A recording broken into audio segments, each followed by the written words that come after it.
Hello friends, સ્વાગત છે ફરી એક નવા વ્લોગમાં. અત્યારે અમે જઈ રહ્યા છીએ આણંદથી દીવ અને મારી સાથે છે આ કરુણા. અને અત્યારે અમે છીએ આણંદ આગળ સામરખા ચોકડીએ બસનો વેઇટ કરીએ છીએ. અત્યારે આપણે ટ્રાવેલ્સમાં જવાનું છે, વગડિયા ટ્રાવેલ્સ. અને અત્યારે બસનો વેઇટ કરવા અહીંયા હોટેલે બેઠા છીએ. તો બસ આવે એટલે આપણે તમને મળીએ. તો ગાઈસ ફાઇનલી આપણી ટ્રાવેલ્સ આવી ગઈ છે. તો ગાઈસ તમે આ જોઈ શકો છો, આ ટ્રાવેલ્સ.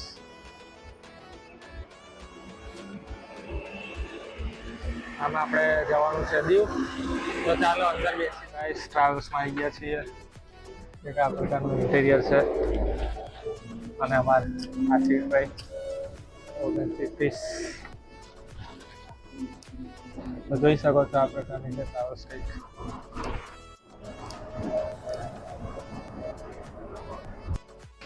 તો મિત્રો આ ટ્રાવેલ્સ વગડિયા ટ્રાવેલ્સ ઉનાની છે.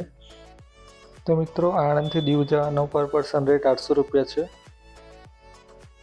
અત્યારે વાગ્યા છે રાતના 8:30. અત્યારે નીકળ્યા છીએ આપણે આણંદથી. હવે નડિયાદ, અમદાવાદ, બગોદરા, ભાવનગર, મહુવા, રાજુલા, ઉનાથી દીવ જશે આ ટ્રાવેલ્સ.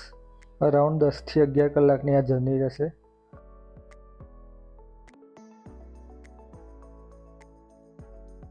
મિત્રો વાગ્યા છે રાતના 10 અને અત્યારે પહોંચ્યા છીએ આપણે વસ્ત્રાલ સર્કલ, અમદાવાદ. તો મિત્રો અત્યારે પહોંચ્યા છીએ બગોદર ચોકડી કનૈયા હોટલ આગળ. અરાઉન્ડ 15 મિનિટ જેટલો બ્રેક રહેશે, પછી અહીંથી બસ ઉપડશે.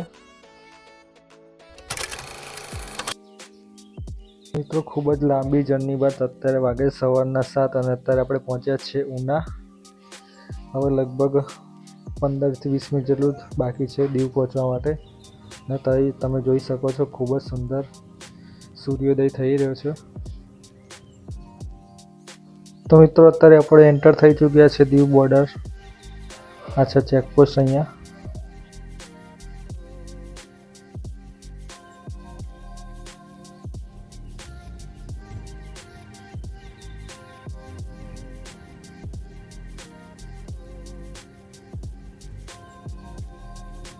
તો મિત્રો તમે જોઈ શકો છો રોડની સામેની સાઈડ ઉનાથી એન્ટર થાવ એટલે આ બીચ દેખાશે. આ બીચનું નામ છે ગોગલા બીચ.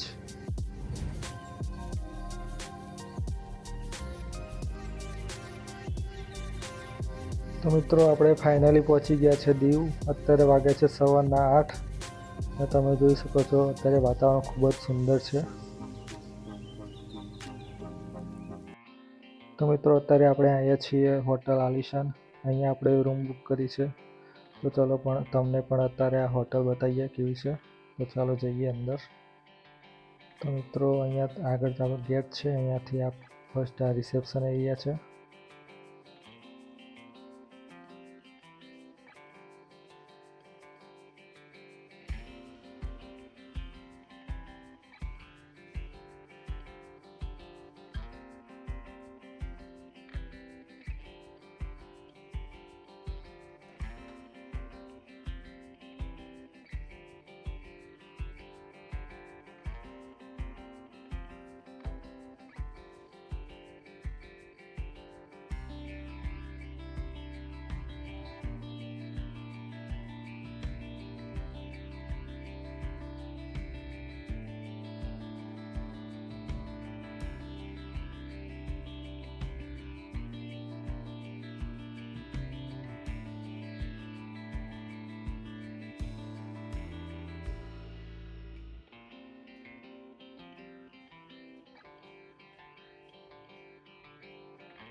તો મિત્રો આપણે હોટલમાં ચેક ઇન કરી દીધું હતું. હોટલ આલિશાન છે, દીવ ફોર્ટ રોડ પર આવેલી છે આ હોટલ.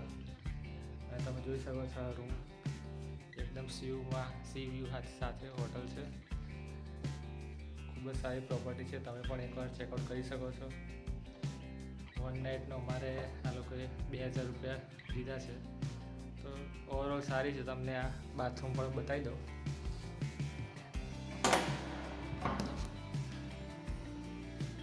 આ રીતે આપણું વોશરૂમ એરિયા છે અને ક્લીન છે એટલે આપણે સારું છે. તો આ હતી આપણી રૂમનો ટૂર. હવે આપણે ફરવા જઈશું દીવમાં. એ આગળના નવા વ્લોગમાં બતાવીશું. ત્યાં સુધી બનાવી રહેજો. જય માતાજી.